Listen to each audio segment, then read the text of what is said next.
आजादी का जंग जब चल रहा था उस समय गुलामी से मुक्ति के लिए हैंडलूम एक हथियार था। आज आजाद भारत में गरीबी से मुक्ति के लिए हैंडलूम एक हथियार बन सकता है। ये शब्द प्रधानमंत्री नरेंद्र मोदी ने 10 साल पहले 7 अगस्त 2015 को राष्ट्रीय हथकरघा दिवस की शुरुआत पर कहे थे।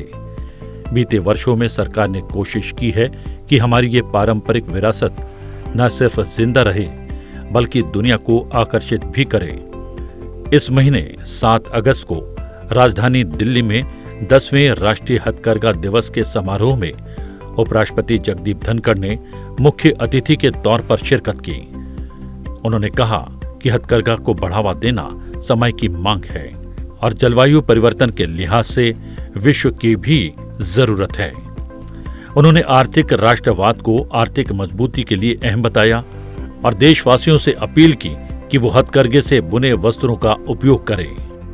Economic nationalism is fundamental to our spinal economic growth. Economic nationalism will have 3 impacts. 1, we will save foreign exchange.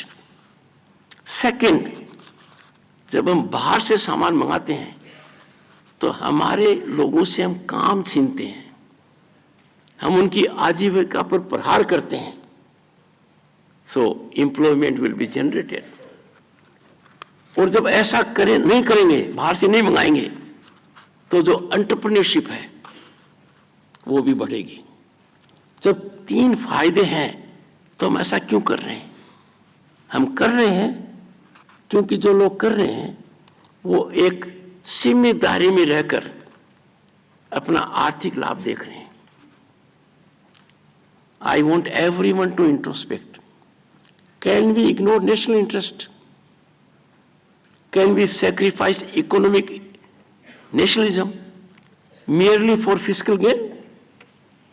I have no doubt, no fiscal gain, irrespective of quantum, can justify engaging in imports that are avoidable.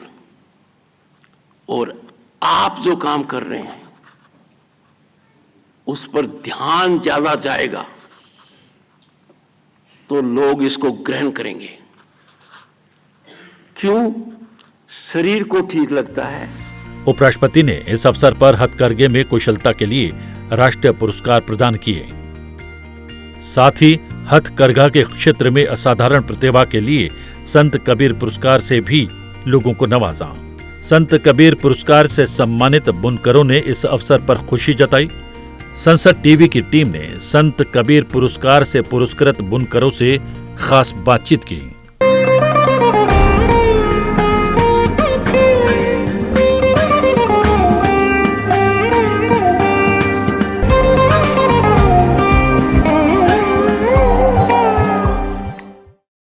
Sant Kabir award ये अपने आप में बहुत महत्वपूर्ण award है जो कि हथकरघे के क्षेत्र में दिया जाता है और उस हथकरघे में जो माहिर हैं, जो देश की नई पीढ़ी को एक तरह से तैयार कर रहे हैं और नए अर्जुन तैयार कर रहे हैं हथकरघे के क्षेत्र में, वो संत कबीर अवार्डी इस समय मेरे साथ हैं।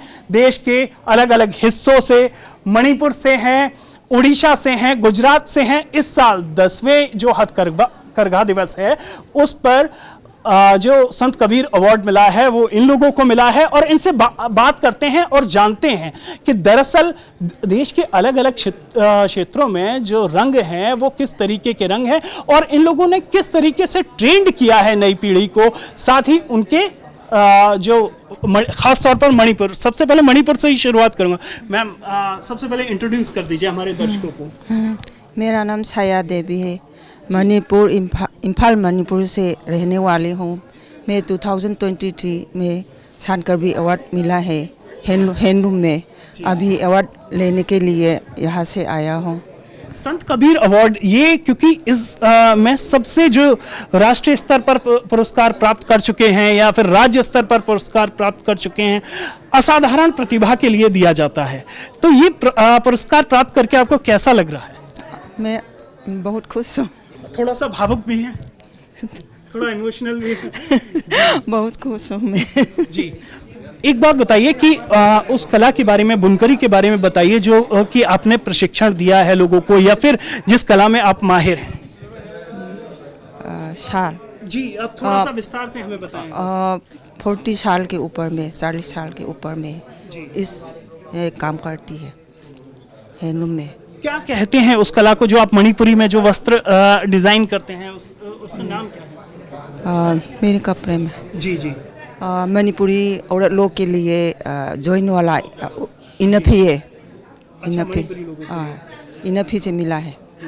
अच्छा, आपको क्या लगता है कि इससे आपको देश और विदेश में, खासतौर पर नॉर्थ ईस्ट की जब हम बात करें, अलग अलग हिस्से में बेहद खूबसूरत रंग हैं, चाहे असम सिल्क की बात करें, हम अरुणाचल की बात करें, किसी भी क्षेत्र की बात करें, तो आपको क्या लगता है कि इससे जो अवार्ड मिलता है, इससे कितना मोटिवेशन कुछ लोगों को मिलेगा जो खासतौर पर मणिपुर के क्षेत्र में हथकरघा पर काम कर रहे हैं?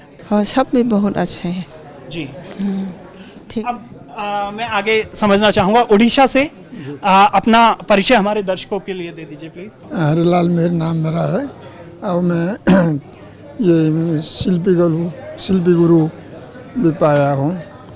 अनेक उपाधि अनेक जगह में मिला है और वैसे भी अभी भी अच्छा काम करके कलाकार को आदर्श कराता है और उसमें बहुत अच्छा पीस लेके भी बिकता है।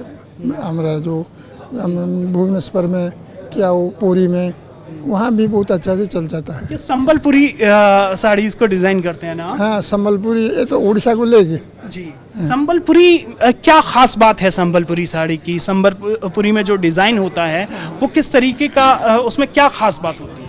उसमें होता है क्या कि वो जैसे कि गजगमनी, मृगनयनी, ऐसे जो स्टोरी है। यहाँ पर है संबलपुरी? हाँ हाँ, दिखाइए आपका जो डिजाइन यहाँ कहाँ होगा?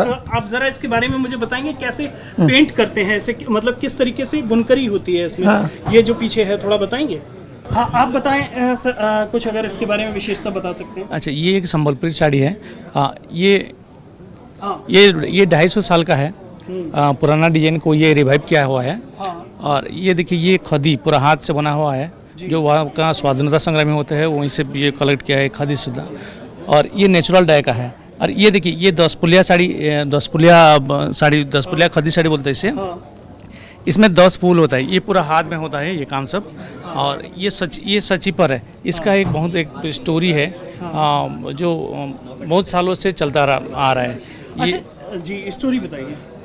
देखिए, ये जो हमारा वहाँ का जो लोकल लोग होते हैं, तो खास फंक्शन में जो पवित्र जो मंदिर में जब जाते हैं या कुछ फंक्शन में कुछ जाते हैं, तो यही तरह का वाइट होता है, ये सची पर होता है। और ये 10 पुलिया साड़ी ये स्पेशस होता है। ये देखिए, इसमें ये जो सारबांदो है, इसमें देखिए ये मछली होता है, ये फूल होता है, ये हरिण होता है, हाथी होता है। ये नारी का चरित्र सब बताता है इसका। तो इसी हिसाब से ये बनाया गया है। अच्छा, एक और बात समझना चाहेंगे कि सर ने अभी तक कितने लोगों को ट्रेंड किया है अपनी कला में? ये 1000 से अधिक, 1000 से ज्यादा लोगों को आप सिखा चुके हैं? सिखा हुआ है। अब मैं सर के पास आता हूँ। सर, अपना परिचय हमारे दर्शकों के लिए दे दीजिए। रामकृष्ण मेहर हूँ। हाँ जी। उड़ीसा से, बरगढ़ से। हाँ जी, उड़ीसा से ही। आपका जो मुझे जरा आर्ट के बारे में बताइए, उस बुनकरी के बारे में बताइए जो, आइए चलते हैं। आइए जी। हाँ, उड़ीसा में जो पारंपरिक कला है ये सदियों से चला आ रहा है। और हमारे यहाँ जो बुनकर लोग हैं उसको जो काम करते हैं, वो जो डिजाइन जो आपका आता है वो साड़ी बनाने से पहले डिजाइन बनता है। जैसे कि दूसरे हथकरघा में साड़ी बनाते समय डिजाइन बनता है, लेकिन अपने वहाँ जो है वो इसे टाई डाई बोलते हैं, बंधाई और रंगाई। तो संबलपुरी बांधकला, तो ये पहले तो ग्राफ में लेते हैं, डिजाइन बनाते हैं, उसी को जो धागा होता है, धागा में बंधाई का काम होता है। बंधाई होने के बाद उसको रंगाई होती है, रंगाई होने के बाद उसको फिर खोल के उसको सुखा के फिर उसको बुनाई करते हैं। तो बुनाई करने के बाद उसका अच्छा इफेक्ट आता है, जो डिजाइन होता है वही इफेक्ट आता है। अच्छा, एक बात बताइए कि जो बीते दिनों में सरकार की तरफ से जो प्रमोट किया गया है ख़ास तौर पर हैंडलूम को, उससे आप लोगों को फ़ायदा हुआ है, और क्या लोगों में की दिलचस्पी ख़ास तौर पर बुनकरी को लेकर बढ़ी है? जरूर हुआ है, क्योंकि भारत सरकार की ओर से जितने सारे जो वेलफेयर स्कीम्स जो बनाए जाते हैं बुनकरों के लिए, तो वो बुनकर लोग उनका फ़ायदा लेते हैं, और उसी के वजह से आज ये जिंदा है। जो हथकरघा जो है, इनको प्रोत्साहन मिलता है, तभी जाके बुनकर लोग क्या है कि जो लुप्त हो जा रहे हैं वही चीज़ फिर दोबारा आने लगती है। तो और हम जैसे कि जिस चीज़ को लेके आज हस्ततंत्र का, हथकरघा का जो दिवस मनाया जा रहा है 7 अगस्त, उसी दिन से जो हमारे जो पूर्वजों थे, जो स्वदेशी आंदोलन जिस दिन हुआ था, उसी दिन को लेके जिसका हम गर्व करते हैं, वो आज सामने आया है कि हम स्वदेशी को पहने, अपने हाथों से जो काम करते हैं उसी को लेके हम गर्व महसूस करें। और इसकी खासियत और एक है कि ये हमारे शरीर के लिए बहुत लाभदायक है, कोई नुकसान नहीं है, और क्लाइमेट के लिए भी बहुत बढ़िया है। तीसरा और ये है कि हमें ये रोजगार का अवसर देता है। गांव में जो लोग काम करते हैं उन्हें कोई तकलीफ नहीं होती है, अपने घर पर बैठे वो रोजगार पा लेते हैं। अब गुजरात की बात करते हैं। गुजरात से इस बार 2 लोगों को संत कबीर अवार्ड मिला है, और कच्छ से मेरे साथ हैं। अपना शुभ नाम बता दीजिए। मेरा नाम देवजी भीमजी वनकर है। मैं कच्छ भुज के छोटे गांव भुजोड़ी से आता हूं। ये हमारी वंश परागत है, जो हमारा काम है हैंड वीविंग का, बहुत हजारों साल पहले का है। वही टेक्निक जो हमारे पेरेंट्स यूज़ करते थे, अभी भी हम सेम टेक्निक यूज़ करते हैं, कोई भी पावर का इस्तेमाल नहीं करते। अब हम सबसे पहले देखना चाहेंगे आप, क्योंकि इस स्टॉल में जो कच्छ की ये शानदार बुनकरी है उसे समझना चाहेंगे। ये है ना सर, ये हमारा ट्रेडिशनल डिज़ाइन और मॉडल डिज़ाइन को कॉम्बिनेशन किया है हमने। जो काफ़ी डिज़ाइनर हमारे पास सीखने को आते हैं निफ्ट से, NID से, उनको भी हम टीच करते हैं। और फैशन आर्ट के जितने भी कॉलेज है वहाँ हमारा एवरी ईयर लेक्चर डेमो भी होता है। अच्छा, ये भी कच्छ का ही? कच्छ का ही है। ये सिल्क स्टॉल है ना? ये सिल्क एंड कॉटन का कॉम्बिनेशन है। अच्छा। और नेचुरल डाई पे है। ये डाई पर? डाई जो इसके रंग है वो भी कुदरती फूल से, पत्थर से निकाले गए हैं कलर। अच्छा, ये जो साड़ी के रंग हैं, ये भी मैं आपसे समझना चाहूँगा कि ये जो भुज की साड़ी है, हाँ जी, ये आपका इसका ब्रांड है भुजोड़ी साड़ी। अच्छा, उससे ही फेमस है। आप सर्च करोगे भुजोड़ी साड़ी, बहुत फेमस है। तो इसमें जो आपने कहा कि प्राकृतिक रूप से जो रंग है वही इस्तेमाल किए जाते हैं? हाँ, नेचुरल इंडिगो है, और ये पेड़ पौधे उससे बनाए गए कलर है, पूरे नेचुरल है। अच्छा, एक बात बताइए कि इसकी कीमत जो अगर हम एक औसत के तौर पर देखें बाजार में कितना? सर, ये हमारा मास्टर कलेक्शन है। अच्छा। तो ये हमने काम किया तो 8 महीने से ऊपर काम किया, जब जाकर 8 महीने लगे हैं। हाँ, तो ये तो हम कभी सेल नहीं करेंगे। अगर कोई कस्टमर आया तो हम इसका 2 कॉपी बना सकते हैं, उसको दे सकते हैं। 2 कॉपी अगर बनाएंगे तो कितना? 3,80,000 का है। 3,80,000 की साड़ी है। हाँ जी, बिल्कुल। अच्छा, लेकिन क्या, जैसे कि मंत्री जी ने बात की, एंटरप्रेन्योर या फिर जो उद्योगपति हैं, और अब की बात करें बुनकरों तक वो पैसा पहुंचता है, क्योंकि उद्योगपति बड़े बड़े दामों पर भेजते हैं, ऊंचे दामों पर भेजते हैं। क्या बुनकरों में भी अब लाभ मिलने लगा है? सर देखो, मैं है ना, मेरे को इंडिया गवर्नमेंट 10 कंट्री ले गई है आउट ऑफ इंडिया। तो वहाँ पूरा स्पॉन्सर हमको गवर्नमेंट ने किया है। आउट ऑफ इंडिया गए हम 10 बार। तो हमको वहाँ एग्जीबिशन में ले जाते हैं, पूरा खर्चा गवर्नमेंट देती है। फिर यहाँ जो इंडिया में जो भी लोकल मेले लगते हैं, सूरज कुंड है, दिल्ली हाट है, वहाँ भी हमको गवर्नमेंट फ्री में पूरा ले जाती है। आने जाने खर्चा दे, गवर्नमेंट बहुत सपोर्ट करती है। अभी हम और उम्मीद करते हैं कि अभी ज़्यादा से ज़्यादा स्कीम लाएं, कारीगरों को, पूरे भारत के कारीगरों को उसका फ़ायदा मिले। अच्छा, एक आखिरी सवाल आपसे समझना चाहूँगा कि ये बताइए, भारत आपको लगता है क्योंकि नई पीढ़ी कई बार इस तरीके से जो प्राचीन जो भारत की कलाएं हैं उससे पीछे हटती जा रही थी, तो आपको लगता है कि एक बार फिर क्योंकि इस तरीके का प्रमोशन मिल रहा है तो एक बार फिर वो आगे आ रही है? देखिए सर, आपने बहुत अच्छा प्रश्न किया। देखो, हमारे लोग, हमारे जो भी बच्चे होंगे उनको चाहिए रोजगार, पैसा। पहले हमारे में कैपेसिटी था, कोई भी चीज़ बना सकते थे, मार्केट नहीं था। अभी मार्केट आने से तो हमारे जो नए जनरेशन है वो भी इस काम में जुड़ रहे हैं, क्योंकि आखिरकार तो पैसा ही चाहिए ना, जो रोज़गार चाहिए वो इसमें अभी अच्छे अवसर है, रोज़गार अच्छा मिलता है। तो हम इधर उधर पढ़ने के बाद भी ये काम में हमारे लड़के लगे हुए हैं। जी, शुक्रिया हमसे बात करने के लिए।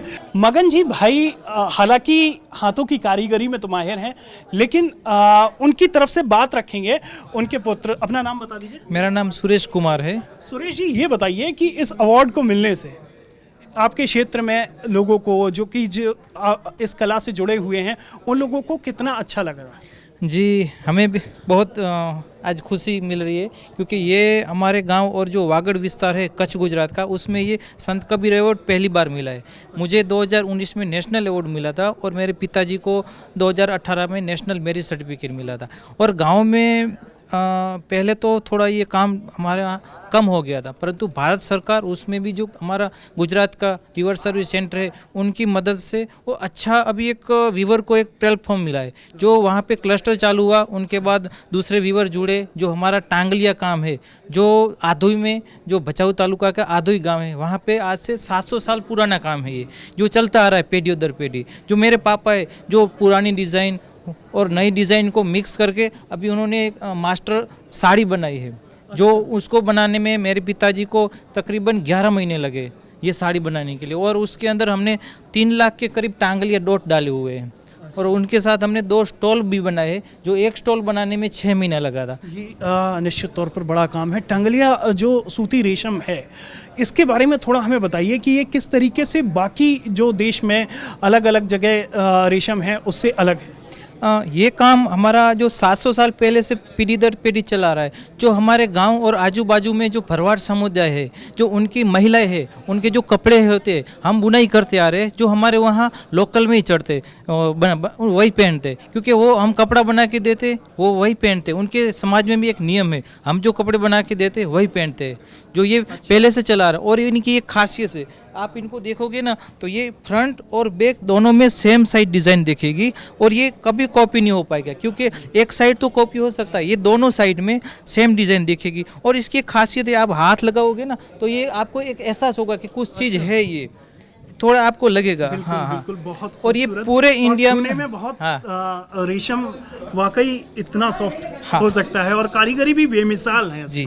और ये कॉटन बाय सिल्क में हमने बनाया था। पहले जो हमारा ट्रेडिशनल काम था वो वुलन पे काम था, और समय के हिसाब से मार्केट चेंज हुआ, हम ऑर्गेनिक कॉटन में आए। अभी हमारा कच्छ का काला कॉटन है, उस पर भी बना रहे, और कॉटन बाय सिल्क चल रहा है। और हमने नई नई तकनीक, जो हमारे वीवर सर्विस सेंटर अहमदाबाद है, उनके डिज़ाइनर है, उनके जो स्टाफ है, वीवर है, उनके द्वारा हमें कई बार नई नई डिज़ाइन सिखाए थे। तो हम कुछ ना कुछ नया करते रहते। तो इसी नया पुराने का एक तरह से अगर कहें, नए और पुराने का जोड़ है। प्राचीन जो कला है उसे भी आपने नहीं छोड़ा है, और जो नई तकनीक है उसका भी इस्तेमाल है, लेकिन है पूरा हथकरघे पर। जी, क्योंकि और भी जैसे NID, निफ्ट है, और कॉलेज के जो स्टूडेंट आते उनके साथ हमें नई नई डिज़ाइन बनाने के लिए ग्राफ में कैसे बना सकते वो हमने सीखा है। तो उसके कारण हमारी पुरानी डिज़ाइन हमने पकड़ के रखा है, क्योंकि वो भी एक हमारे लिए एक सम्मान की बात है, क्योंकि वही डिज़ाइन है, वही काम है जो आज हमें, मेरे पिताजी को ये स्टेज पे ला के अभी हमें रखा है, क्योंकि उन्हीं की याद। और हमने नई डिज़ाइन भी जैसे स्टूडेंट है उनके साथ कुछ ना कुछ हम करते रहते, और नई और पुरानी। और हम ये काम को जितना आगे दूसरे व्यूवर सीखे, इसके लिए मैं खुद व्यूवर सर्विस सेंटर की तरफ से मैंने ट्रेनिंग चलाई, मास्टर ट्रेनर के तौर पर दूसरी जगह पे मैं सिखाने के लिए गया हूँ, क्योंकि ये एक गुजरात के सिर्फ कच्छ और सुरेंद्रनगर 2 जगह पे काम होता है। कच्छ में हमारा सबसे पुराना काम है ये काम, और ये सिर्फ कला और गुजरात में ही है, पूरे इंडिया के अंदर। अच्छा, एक बात बताइए मुझे कि पहले हम अब ये गुजरात कच्छ के क्षेत्र में थी, पूरे गुजरात में हुई, देश में, अब विदेशों में भी अपनी पहचान बना रही है। आपको क्या लगता है कि इसमें और क्या किए जाने की ज़रूरत है सरकार की तरफ से, या फिर जो आपकी कम्युनिटी है ख़ास तौर पर, जैसे कि बात हुई कि सहकारिता को बढ़ावा देने की बात है, उपराष्ट्रपति ने भी इस पर जोर दिया। साथ ही जो मंत्री जी हैं उन्होंने कहा कि एक मॉडल डेवलप किया जाएगा जिसमें बुनकरों को भी, कारीगरों को भी उनकी जो मेहनत है उसका वाजिब दाम मिल सके, क्योंकि बड़ी कंपनियां बड़ा मुनाफा कमाती हैं, और आप लोगों को भी और उचित दाम मिल सके, इसकी कोशिश होगी। ये बात अपने आप में कितनी अहम है? नहीं, सही बात है। हम तो और भी ऐसा भारत सरकार को कहना चाहेंगे कि और भी हमारे क्षेत्र में जैसे क्लस्टर है जो हमारे काम को आगे ले जा सकते हैं और दूसरे व्यूअर भी जोड़ सकते हैं। तो मैं यही कहना चाहूँगा, ज़्यादा से ज़्यादा हमारे वहाँ क्लस्टर चालू हो, दूसरे व्यूअर भी सीखे, ट्रेनिंगें चालू हो, जैसे ऑर्गेनिक ट्रेनिंग है, जैसे नेचुरल डाइंग का, वो भी और भी हो। अभी तक हुआ है, और भी होना चाहिए। जो अभी आज के युवा जो पीढ़ी है वो भी काम को वही आगे ले जा सकती है पूरे देश तक। तो मैं यही कहना चाहूँगा, ज़्यादा से ज़्यादा हमारे काम है उनको आगे ले जाने की, ज़्यादा ट्रेनिंगें मिले, हमें क्लस्टर मिले, तो उससे क्या है हमारे काम को एक बढ़ावा मिलेगा। वही सरकार ने एक ऐसा मेगा क्लस्टर की बात करी है, तो ये एक आप लोगों के लिए बेहतर खबर है। हाँ, बहुत अच्छी खुशखबरी है हमारे लिए, क्योंकि यही क्लस्टर है जो युवा पीढ़ी को वो जोड़ सकते हैं, उसमें काम सिखा सकते हैं, वही आगे जा सकती है, क्योंकि वो पढ़े लिखे जितने इंग्लिश में मास्टर हो गए वही विदेश में जा सकते हैं। जी, एक आखिरी सवाल और, चूँकि उपराष्ट्रपति खुद राष्ट्रीय हथकरघा दिवस पर मुख्य अतिथि के तौर पर शामिल हुए, उन्होंने आप लोगों को ये अवार्ड्स दिए, ये अपने आप में आप लोगों के लिए कितना उत्साह भरा है कि देश की जो दूसरे सबसे बड़े संवैधानिक पद पर बैठा हुआ व्यक्ति आपका उत्साह वर्धन करे? जी, हमारे लिए तो बहुत खुशखबरी की बात है, क्योंकि बहुत सालों से ये जो राष्ट्रपति जी थे उनके हाथों कोई भी व्यूअर को अवार्ड नहीं मिल रहा था। तो अभी इस साल पहली बार उपराष्ट्रपति के हाथों जो अवार्ड मिला, तो हमारे बुनकर भाइयों के लिए तो ये बहुत खुशी की बात है, क्योंकि मंत्री जी भी साथ में, जो हमारे कापड़ मंत्री गिरीश वो भी साथ में थे और उपराष्ट्रपति भी थे। तो हम चाहेंगे कि और भी आगे कार्यक्रम हो, और भी जैसे हमारे इंडिया का जो फर्स्ट जो है राष्ट्रपति, वो उनके हाथों और भी आगे वाले कार्यक्रम में वो अवार्ड दे, ऐसे। जी बिल्कुल, तो आप देख सकते हैं कि जो जिन लोगों को अवार्ड मिला है उनमें उत्साह है। सिर्फ उनमें ही नहीं, राष्ट्रीय हथकरघा दिवस पर शामिल हुए जितने भी देश भर से जो बुनकर आए थे, सभी को उत्साह से भरा गया। उन मंत्री के द्वारा खुद उपराष्ट्रपति ने उन लोगों को संबोधित किया, और भारत की जो राष्ट्रीय जो एक ये पारंपरिक विरासत है उसको लेकर उन्होंने कहा कि इसे और आगे बढ़ाए जाने की ज़रूरत है, एक और मॉडल डेवलप करने की ज़रूरत है जिससे कि सहकारिता को बढ़ावा मिले। सरकार ने कई काम किए हैं, कई महत्वपूर्ण पहल की हैं जिससे कि बुनकरों को लाभ हो सके। हमारे इस कार्यक्रम में इतना ही। आप हमारा ये कार्यक्रम संसद टीवी के YouTube चैनल पर भी देख सकते हैं। मुझे और मेरे साथियों को दीजिए इजाज़त। आप देखते रहिए संसद टीवी।